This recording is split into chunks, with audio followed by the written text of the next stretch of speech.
Welcome students in दीक्षांत एजुटेक। आपका स्वागत है दीक्षांत एजुटेक में। वर्ग 7 के स्वदेश गीत जो श्रीधर पाठक जी का लिखा हुआ है, उसका दूसरा पार्ट लेकर के आपके समक्ष आपके सामने प्रस्तुत है संतोष सर। आइए आगे के पार्ट को पढ़ें। हम लोगों ने अभी तक देखा था कि देश, हमारा देश, देश का गान, देश का गीत गाते समय में श्रीधर पाठक जी ने यह बताया कि हमारा देश, पूरा भारत देश जगत का मुकुट है, जगदीश का दुलारा है। हमारा देश जगत में विशेष स्थान रखता है। यह अजय है, यह अशेष है, यह विशेष है, यह किसी से आज तक हारा नहीं। अब आगे लेकर चलते हैं कि हमारे देश का गाथा, देश के गुणगान में श्रीधर पाठक जी और क्या क्या कहते हैं।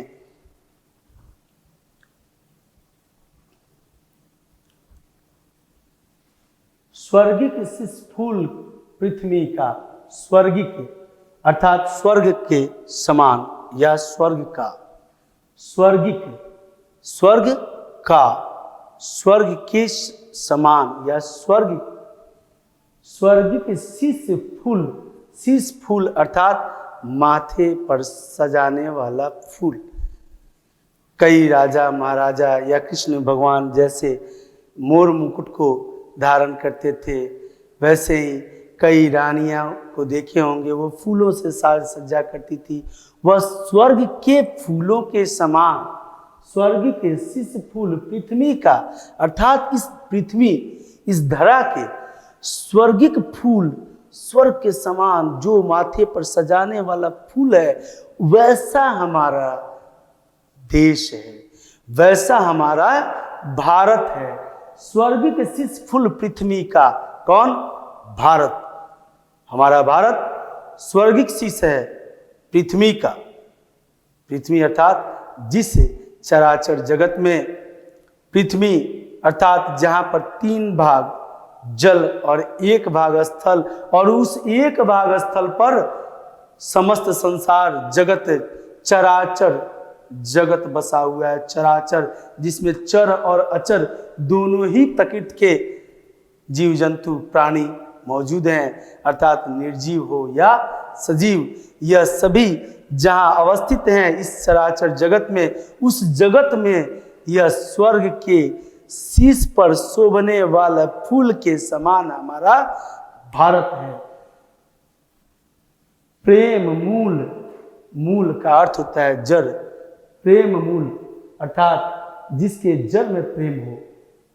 प्रेम मूल प्रिय लोकत्रायी का, प्रेम मूल अर्थात जिसके जड़, प्रेम का यह जड़ है भारत। प्रेम का जड़ है। जड़ कैसे है? भगवान बुद्ध, सिद्धार्थ उनके बचपन का नाम, जो राजा के पुत्र थे, राजमहल में वास करते थे, रहते थे, उनके पास भौतिक सुख सुविधा की कोई कमी नहीं थी। उनके चचेरे भाई द्वारा एक हंस को मारा गया और उसे उन्होंने उपचारित कर ठीक किया। वह दया के सागर थे। जब तनिक बड़े हुए तो वह ज्ञान की प्राप्ति के लिए सारी सुख सुविधाओं को त्याग कर और बोधि वृक्ष के नीचे जाकर ज्ञान अर्जित किए, तथा ज्ञान जब उन्हें प्राप्त हुआ, ईश्वरीय शक्ति का आभास हुआ, उन्हें सत्य का जो बोध हुआ, उस सत्य के बोध को लेकर के पूरे विश्व में वह प्रेम को विस्तारित किए, जो पूरा जग जानता है। वैसा प्रेम के मूल है ये, कौन? भारत।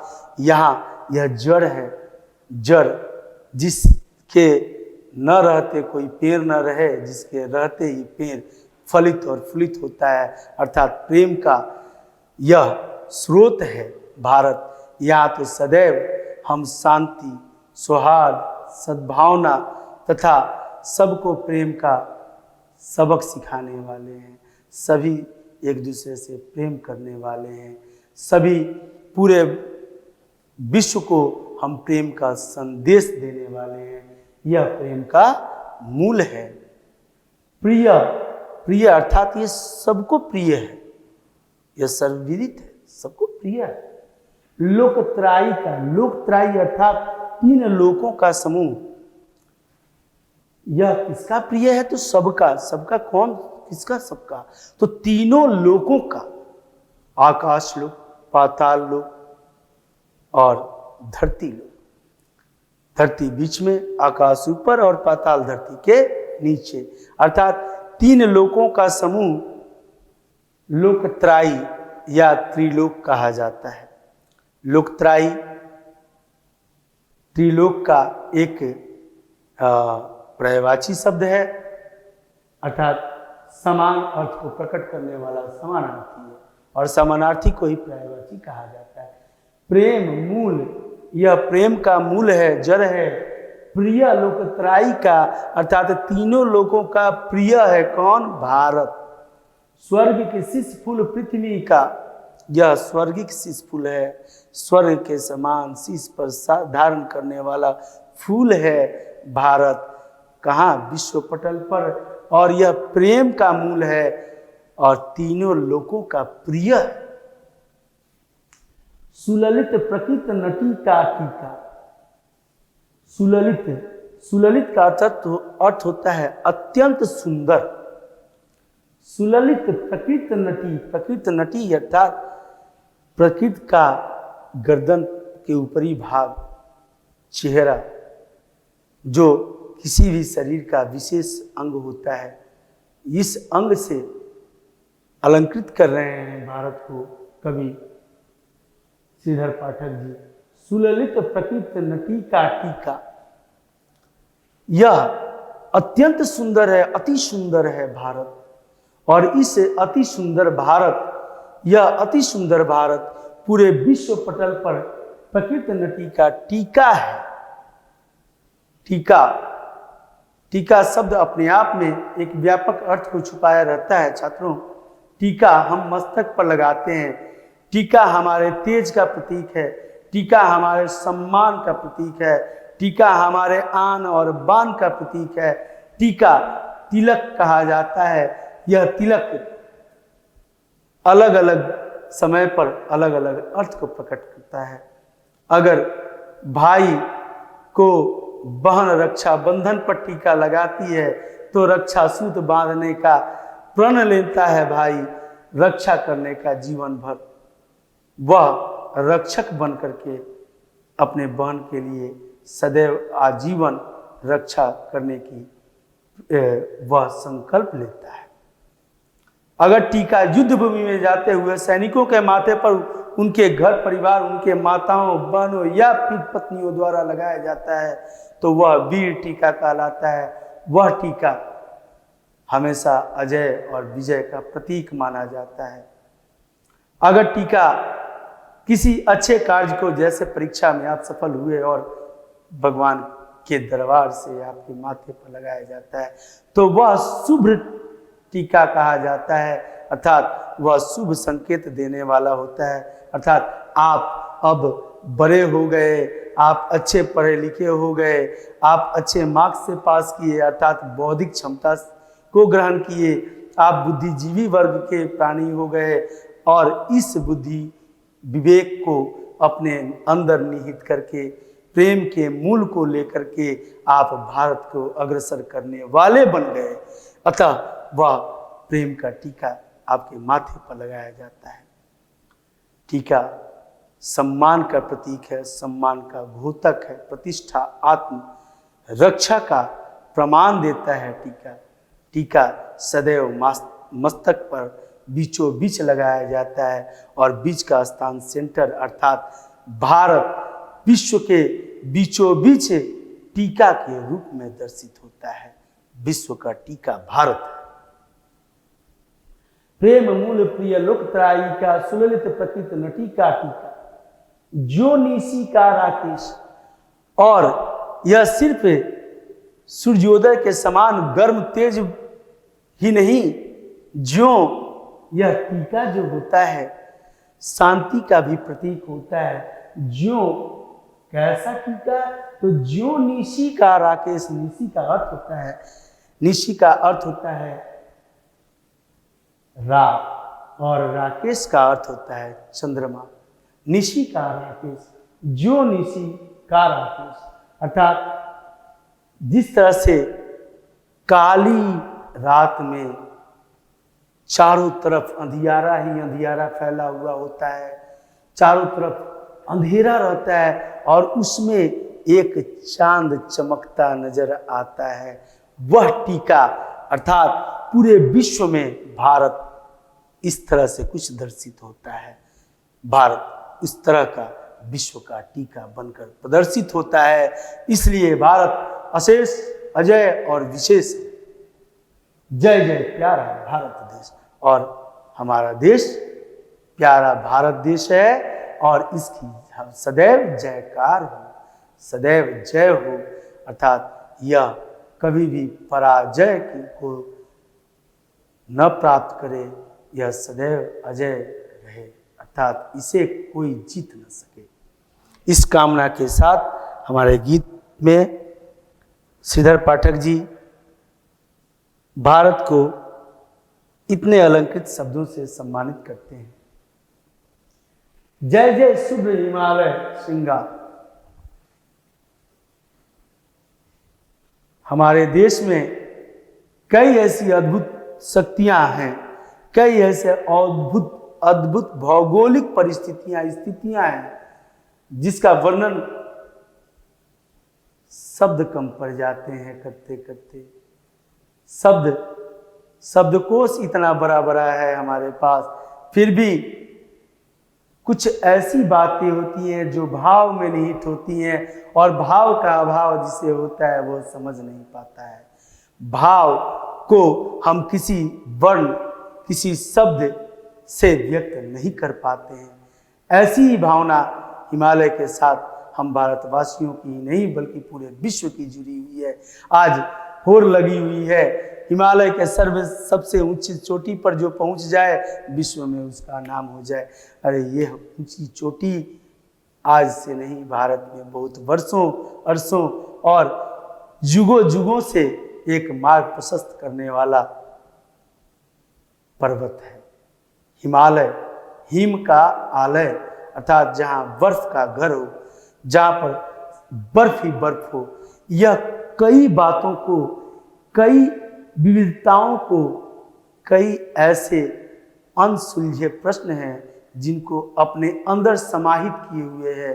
कहा जाता है धर्म ग्रंथ के अंतर्गत, अध्यात्म के अंतर्गत कि शिव का वास कैलाश, और वह कैलाश हिमालय पर्वत पर।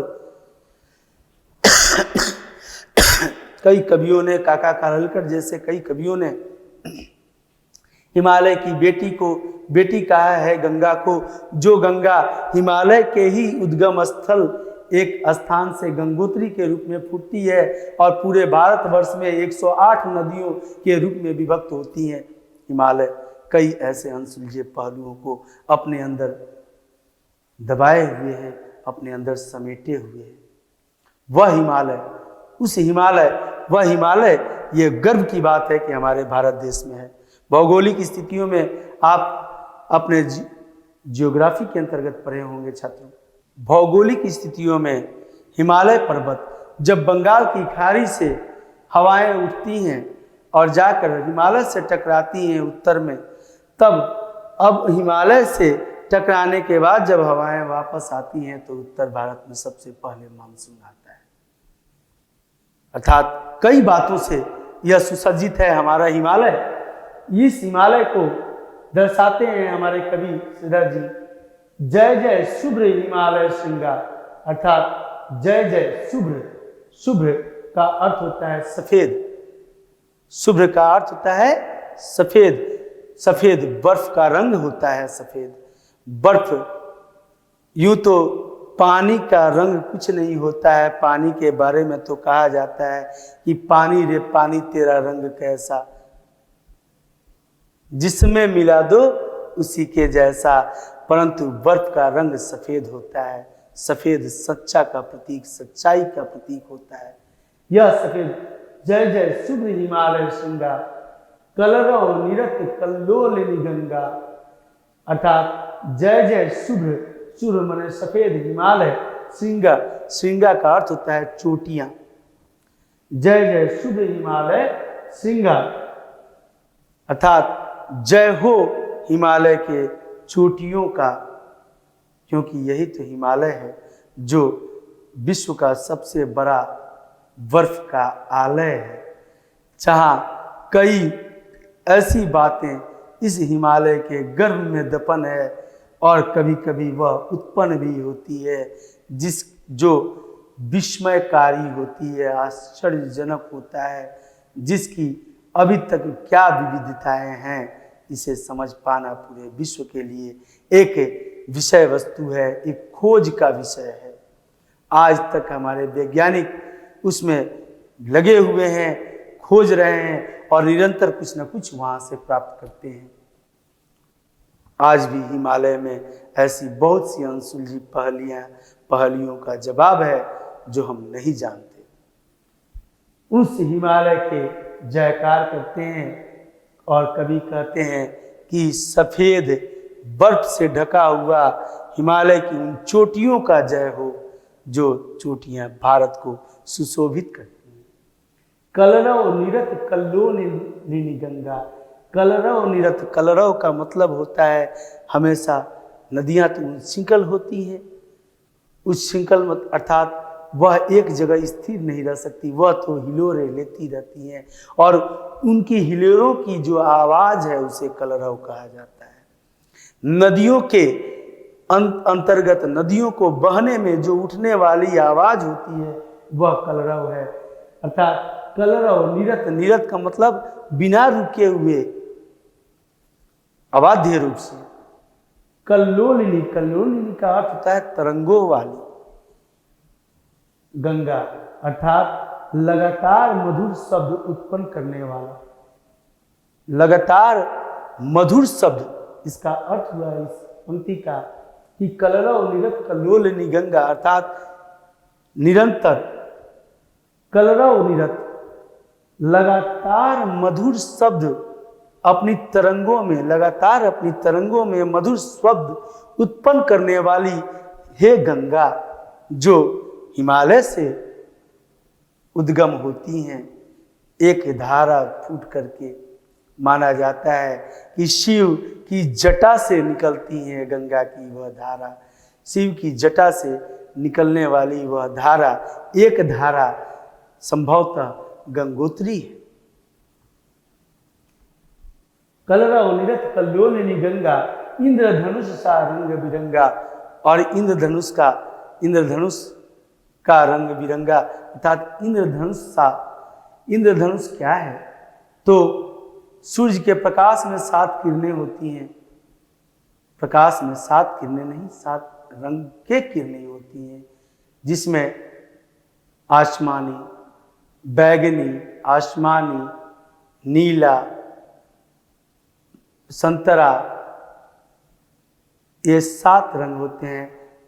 बैगनी, बैनी, आह, ईशनला, बैगनी, नीला, आसमानी, हरा, पीला, संतरा और लाल, यह 7 रंग सूर्य के प्रकाश में होता है। और इन्हीं 7 रंगों के प्रकाश को जब समुद्र के पटल पर देख करके हमारे देश के चंद्रशेखर वेंकट रमन ने निकाला कि इंद्रधनुष अर्थात सूर्य के प्रकाश में 7 रंग पाए जाते हैं, वह हमारे ही देश के थे। चंद्रशेखर वेंकट रमन, जिनकी आंखें टिक गई थी समुद्र के जल पर कि आखिर समुद्र का जल नीला ही क्यों होता है, और उन्होंने यह बात निकालकर सामने रखी कि समुद्र का पानी नीला होता है, होने का कारण यह है कि जो भी प्रकाश के तरंगदैर्घ्य से जो किरणें रिफ्लेक्ट करती हैं, परावर्तित होती हैं, वह हमें दिखता है, और जो अपवर्तित हो जाती हैं, जो ग्रहण शोषित कर ली जाती हैं, वह हमें नहीं दिखता। अतः नीला रंग वह वहाँ से रिफ्लेक्ट करता है, इसलिए हमें समुद्र का पानी नीला दिखता है। जबकि यह उनके शोध का विषय रहा सदैव से। तो इंद्रधनुष सा रंग बिरंगा, अर्थात इंद्रधनुष के वो 7 रंग, हमारे राग में 7 सूर हैं, वहाँ 7 रंग हैं, 7 ऋषि बने, 7 ऋषियों का देश है हमारा यह इंद्रधनुष, अर्थात 7 रंगों सा रंग बिरंगा हमारा यह देश है। तेज पुंज, तेज पुंज का अर्थ होता है प्रभावशाली। कलरव निरत कल्लोलनी गंगा, इंद्रधनुष सा रंग बिरंगा, तेज पुंज पुंज तप वेश, जय जय प्यारा भारत देश। अर्थात यह देश तेज पुंज है और तपस्वी के वेश में दर्शित होता है। यहाँ का तेज, यहाँ का यह तेज पुंज, यह तपस्वी के वेश वाला है, इंद्रधनुष सा रंग बिरंगा। अतः यहाँ से यह इंद्रधनुष 7 रंगों से बना हुआ यह देश, इस देश में 7 रंगों की व्याख्या हमने जो की वो आपने सुना ही कि यह सूर्य के प्रकाश में जो 7 रंग तरंग उठती हैं, समुद्र के लहरों पर आती हैं, 7 ऋषियों का देश, 7 महासागरों का यहाँ समन्वय है। और यह तेज पुंज, यहाँ का पुंज जो है वह तेज है, तप वेश, तपस्वी के वेश में यह देश है हमारा भारत देश। जय जय हो भारत देश।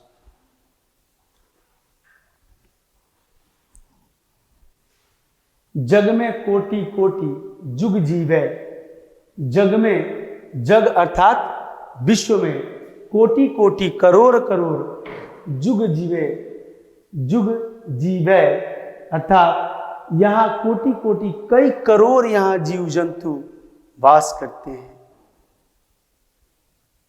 जग में कोटि कोटि जुग जीवे, यहाँ इसे धरा चराचर जगत में, इस पृथ्वी पर जितने भी देश हैं उसमें हमारे देश में, इस भारत में देखा जाए, क्योंकि यहाँ पर उत्पादन क्षमता है। यहाँ मिट्टी के अंदर कई ऐसे कीड़े हैं जिन्हें हम जानते तक नहीं।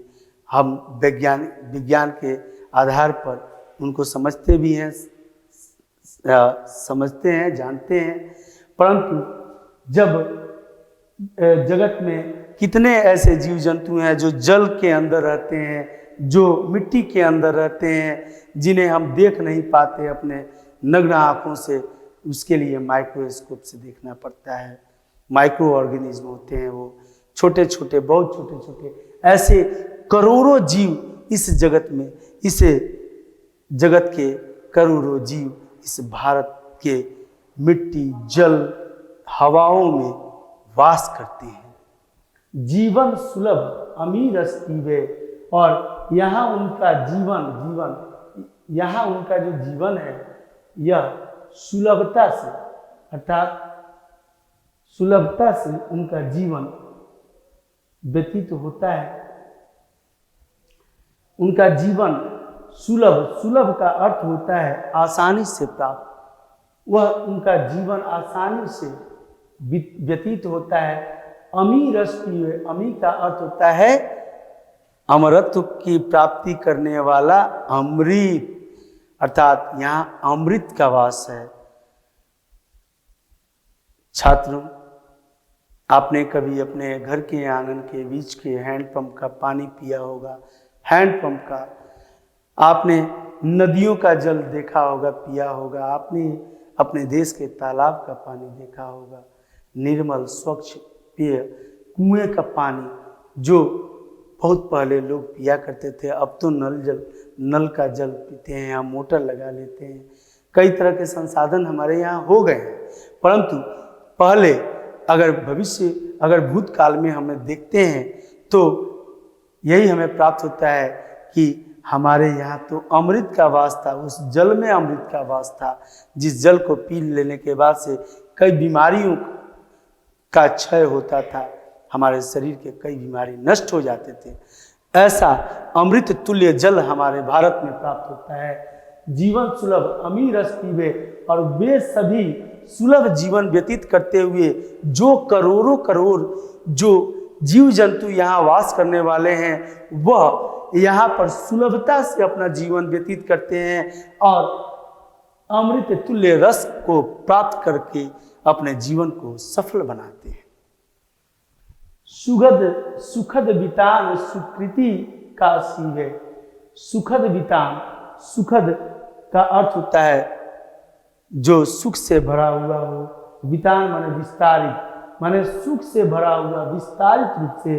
सुकृति माने अच्छे कर्म को यहाँ धारण करने वाला, अच्छे कर्मों को स्थापित करने वाले सत्कर्मी लोग यहाँ वास करने वाले हैं।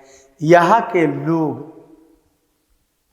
श्रीधर पाठक जी अपने देश का वर्णन किए, अपने देश की नदियों का वर्णन किए, अपने देश के हिमालय पर्वत का वर्णन किए।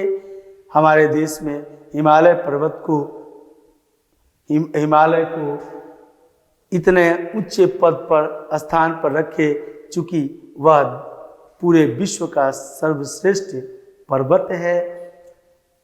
और पाठक जी ने अपने देश की व्याख्या करने के बाद इन सभी बातों के अंतर्गत यहाँ के जीवों की भी व्याख्या की, जिसके अंतर्गत इन्होंने कहा यहाँ कोटि कोटि जीव वास करते हैं। यहाँ जल, स्थल और वायु समस्त चौतरफ ऐसे बहुत सारे जीव हैं जिन्हें अपने नग्न आंखों से हम देख नहीं पाते, वह भी सुखद जीवन व्यतीत करते हैं इस भारत में।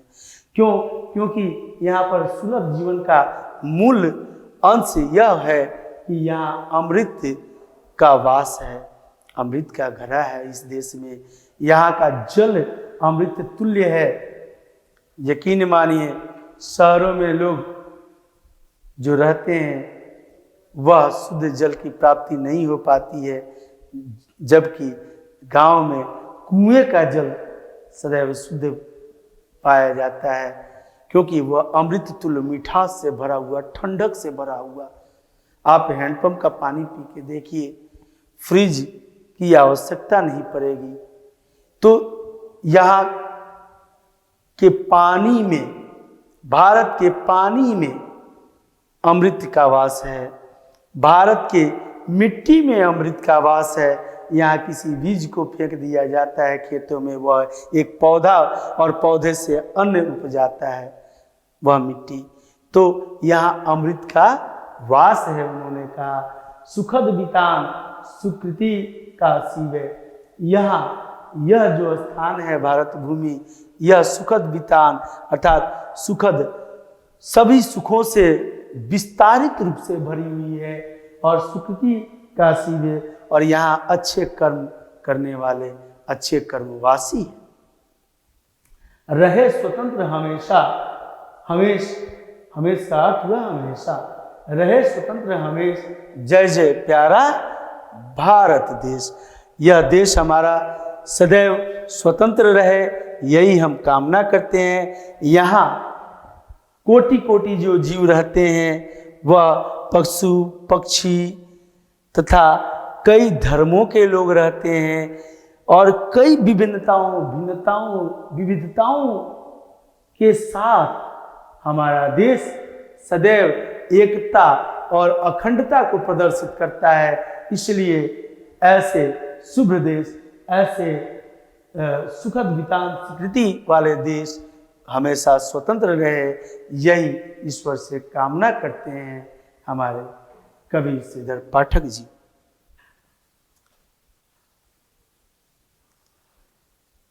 आशा करते हैं छात्रों, आप लोगों को यह पाठ पूरी तरह से समझ में आ गया होगा। इसके भावार्थ आपको अच्छी तरह से समझ में आए होंगे और प्रत्येक पंक्तियों में जो अलंकृत शब्दों का इन्होंने समायोजन किया था, जो प्रयोग किया, वह निसंदेह एक भारत गीत, एक स्वदेश गीत का एक उत्कृष्ट कविता है, उत्कृष्ट नमूना है, जिसके लिए हम श्रीधर पाठक जी के सदैव ऋणी रहेंगे।